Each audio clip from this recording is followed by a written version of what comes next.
Alright, as a tribute to Phantasmagorie's 117th anniversary, this is my top 17 favorite animated movies. Kubo and the Two Strings. I love the origami look, each character stands out, and it's surprisingly dark. In the beginning, it stated that Kubo got his eye ripped out when he was just a baby. I just realized that Laika has a weird thing for eye mutilation. Then you have the sisters. The girls from The Shining can go fuck themselves because these are the scariest twins of all time. I mean, holy shit. And of course, the motherfucking giant skeleton monster. These assholes set the world record for largest stop-motion puppet, and it was only in the movie for less than a minute. Some people might call that overachieving, I call that fucking awesome. The one nitpick I do have is that there's a twist at the end that I honestly thought was a bit too obvious. Maybe that's just me, but other than that, I think the whole movie's great. How to Train Your Dragon 2. My personal favorite of the Dragon trilogy. I think the best thing in this is the bond between Hiccup and Toothless. They have this undying friendship, and I just cannot imagine either of them without the other. I understand Drago Bloodfist is not one of the greatest villains of all time, but he did feel like a legitimate threat. I also want to make a quick counterargument for two claims I've heard against Drago Bloodfist. One is, him being angry at dragons because of what they did to him doesn't make any sense because everybody was affected by dragons.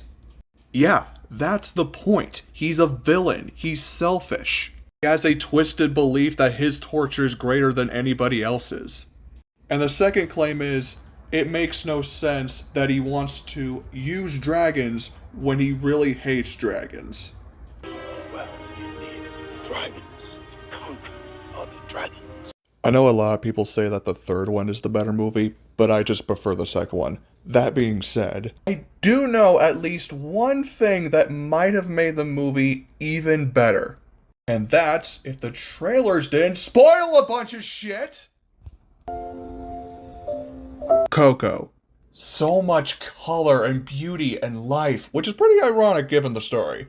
Every song is catchy and amazing, and the last time Remember Me is sung in the movie, oh, I remember bawling my eyes out like a bitch the first time I saw that scene, and it still gets me.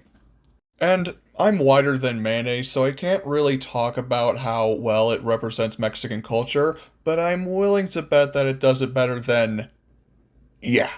But it does not matter what ethnicity you are, this movie is wonderful. Puss in Boots: The Last Wish. I will forever envy the people that got to see this in the movie theaters. A Puss in Boots sequel has no right to be this good. It's hilarious. It's intense. There's so many hidden details. Every time I would watch a reviewer talk about this movie, they would point something else, and I'm thinking, how the fuck did I miss that? This movie is incredible. Puss and Kitty are awesome. Both Jack Horner and the Wolf are great villains in their own right. And Parito, he's adorable, he's cute, I love him, and he's mine forever now. You can't have him. Prince of Egypt. We can argue for centuries who is the best protagonist, who is the best antagonist, but for my money, the greatest relationship between a pro and an antagonist is Ramesses and Moses. They have so much chemistry together, and they legit care about each other. They don't want to fight, but Ramesses is haunted by the words of his evil father, and he just cannot let go. Ramesses might be the most tragic animated villain of all time. And what's a great villain without a great hero? And I honestly believe that this might be the greatest version of Moses on the silver screen. Rest in peace, Val Kilmer. Finding Nemo. I am just mesmerized by all the scenery and all the water, and it just looks amazing. It looks incredible. Marlin has a great character arc. Dory is one of my all-time favorite characters, even if I think that the actress playing her is a total bitch. And there's a theory going around that the movie is a metaphor for the mourning process. I don't know if that's true or not, but I've watched a movie with that mindset, and I gotta say, in a way, actually makes the movie a bit stronger. But you can simply watch this as an adventure movie about a dad going to save his son, and it's still pretty good. The Tale of the Princess Kaguya. What I found very interesting is that it's pretty similar to The Odd Life of Timothy Green. You have a married couple that are unable to have children of their own, but then they discover a child that magically came out of the ground. There's a huge emphasis on making things out of plants. Hell, even the titles follow a very similar formula. But Kaguya is actually a really great movie, and Timmy is a manipulating piece of crap. I just found it very heartbreaking that the princess is just wanting the simple life she had before, but her father just trying to force down this noble princess type of life, and she's just not having it. Yeah, I know, the whole princess wanting a normal life is not an original concept, but in a lot of movies that have that trope, especially classic Disney, the princess just wants to explore, and there's really no big deal if she stays in the castle. But I felt terrible for Princess because she looks absolutely miserable in this whole princess life, and every time her dad would come out and start berating her about being a princess, I remember watching and thinking, dude, chill out, she doesn't want this. However, this is why I think the movie's brilliant. I can't be mad at the dad because he's only doing what he thinks is best for Princess. And I can't think of a closing statement that will give this movie justice, so on to number 10. Kung Fu Panda 2. Yeah, another DreamWorks sequel.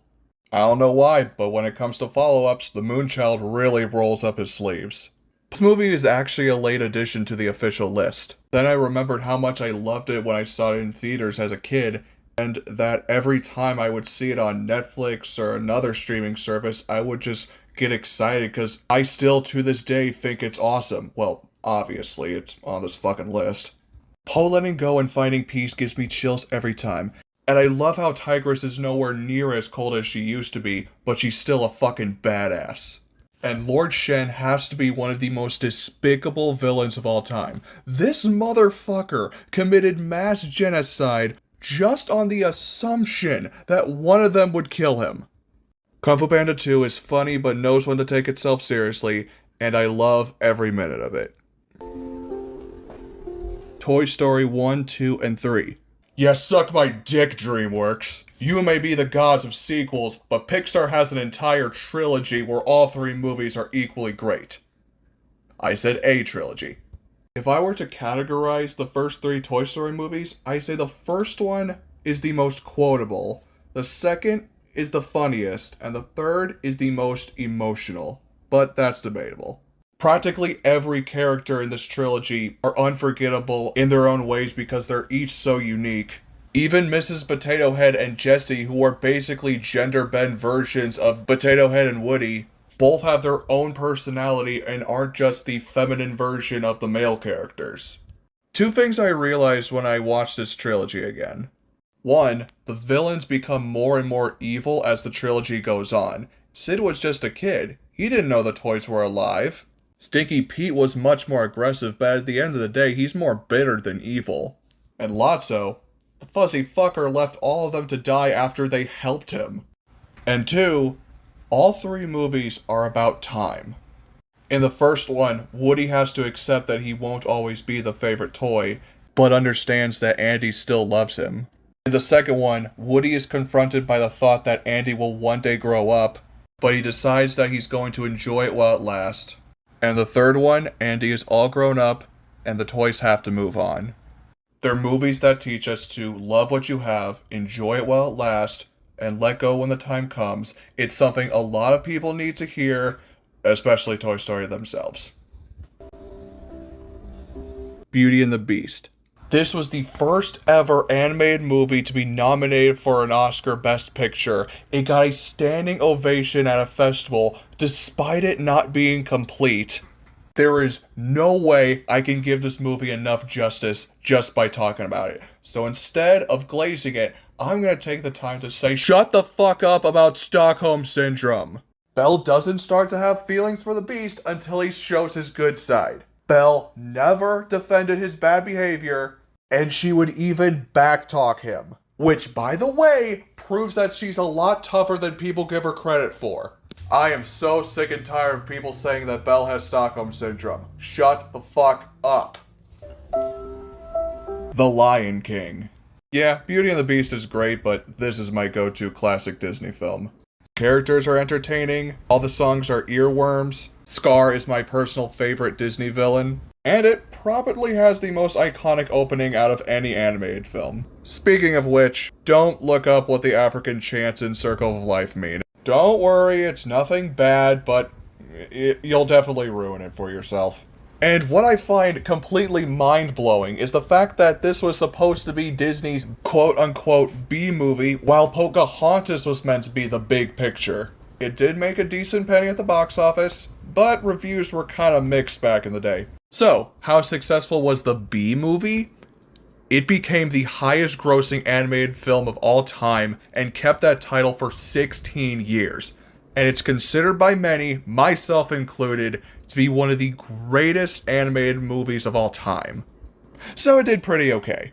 And to wrap things up, I want to speak directly to the people that helped create this movie. All of you incredible people that helped create this masterpiece, the animator that drew this scene needs to be put on a watch list. He clearly had way too much fun with this. Monster House. I can't sit here and pretend that this movie is one of the all-time, hands-down, greatest animated movies of all time. I had to put it on this list, and this high, because this was my childhood. Chowder and DJ are really funny, Steve Buscemi does a great job as the old man, and the Monster House itself, the way it transforms, is amazing. And one thing I really appreciate is the fact that the characters don't try to look realistic. So many mocap movies try to make the human characters look as realistic as possible. I'm just thinking, if you wanted to make them realistic, just make a live-action movie. Oh, and one more thing. Skull is awesome. Mary and Max. It's about a beautiful friendship between two people who are both extremely similar and extremely different at the same time. It's sad, funny, dark, depressing, joyful, and relatable all at the same time. I like how Max's world is all black and white while Mary's is all brown and muddy. The designs of the characters are both extremely creative and extremely funny. This movie is one of a kind, and if you haven't seen it, you should totally check it out. The Iron Giant. In 1968, Ted Hughes wrote The Iron Man as a way to comfort his children after their mother tragically took her own life. And Brad Bird, the director of The Iron Giant, which is an adaptation of The Iron Man, his sister was murdered by her husband, and that gave him the thought, what if a gun didn't want to be a gun and had a soul? Yeah, this mostly charming movie has a very dark origin story. With all that aside, Hogarth, I think, is a great protagonist. He feels like a legitimately real kid. And the design of the Iron Giant himself is incredible. For years, I had no idea that he was CGI because he blends so well with the 2D world. And Vin Diesel does a great job giving this creature this loud, booming voice, but still soft and gentle. It, of course, has a lot of very funny moments and a lot of very depressing ones, too. Even though it had a sloppy box office, it's still a really great movie. Who Framed Roger Rabbit?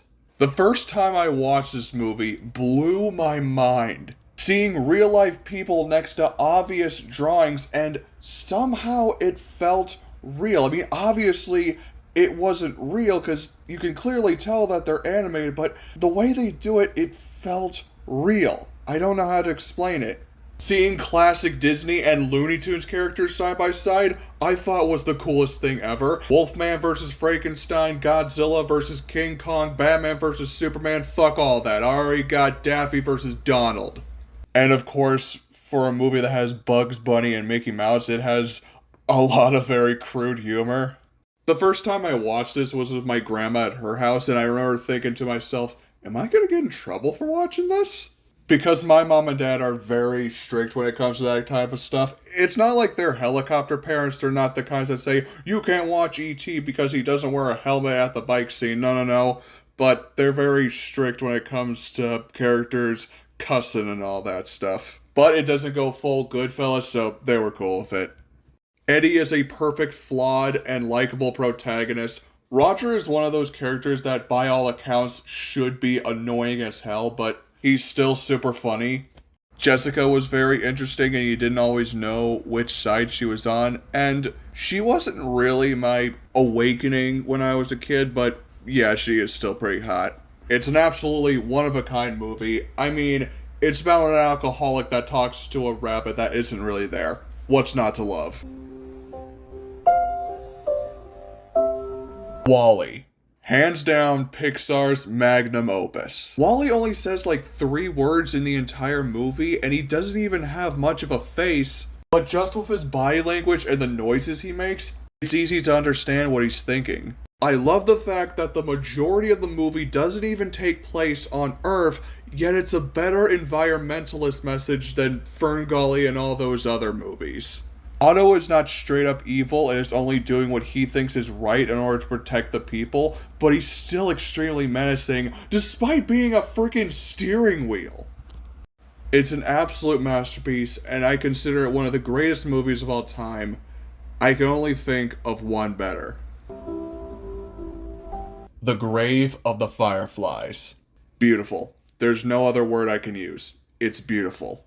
A teenager named Saita is trying to take care of himself and his little sister with little food, little shelter in a time of uneasiness.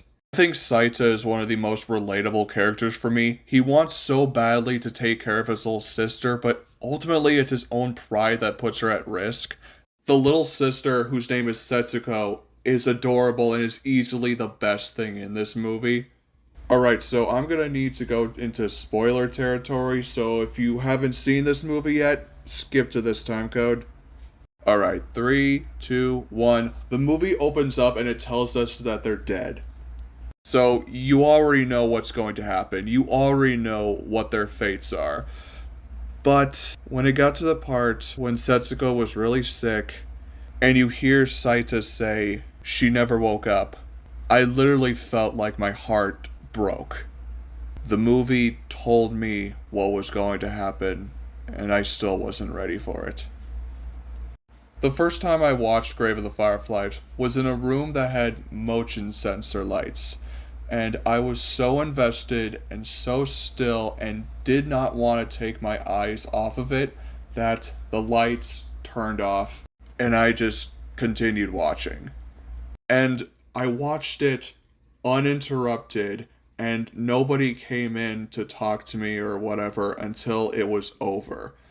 I don't know if that's a coincidence or maybe it was some spiritual sign that I was meant to watch this movie, but I am extremely grateful that I got to watch this. As soon as I was done, I said to myself, this is the greatest anime movie of all time. Well, at least in my opinion.